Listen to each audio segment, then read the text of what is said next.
தாய்லாந்தில் மதிய நேரங்களில் மது அருந்துவதற்கும் மது விற்பதற்கும் விதிக்கப்பட்ட தடையை அதிகாரிகள் ரத்து செய்துள்ளனர். புதிய விதிமுறை அமலுக்கு வந்த சில நாட்களிலேயே சுற்றுப்பயணிகள் மற்றும் உள்ளூர் வணிகர்களின் கடும் எதிர்ப்பை தொடர்ந்து இம்முடிவு எடுக்கப்பட்டுள்ளது. இந்த தடையால் குறிப்பாக சுற்றுலாத்துறை கடுமையாக பாதிக்கப்படக்கூடும் என ஹோட்டல் மற்றும் மதுபான கடைகள் ஏற்கனவே எச்சரித்திருந்ததும் குறிப்பிடத்தக்கது. இதையடுத்து தனது முடிவில் இருந்து பின்வாங்கியுள்ள தாய்லாந்து அரசு டிசம்பர் தொடங்கி பிற்பகல் 2 மணி முதல் மாலை 5 மணி வரை மது விற்பனையை அனுமதிக்கும் 6 மாத கால பரீட்சார்த்த திட்டத்தை அறிவித்துள்ளது. முன்னதாக தடை நேரத்தில் மது வாங்கியோ குடித்தோ பிடிப்பட்டவர்களுக்கு $400 வரை அபராதம் விதிக்கப்படும் என அறிவிக்கப்பட்டது.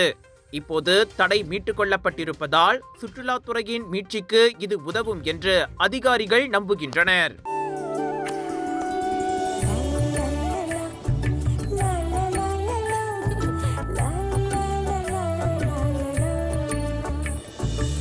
எல்லார் நம்பிக்கையும் நிறைவேறணுங்கிறது தான் ஏன் பிரார்த்தனை. Z Black 3 in 1 ஊதுபத்தி, அசல் 3 in 1 ஊதுபத்தி, பிரார்த்தனை கைகூடும்.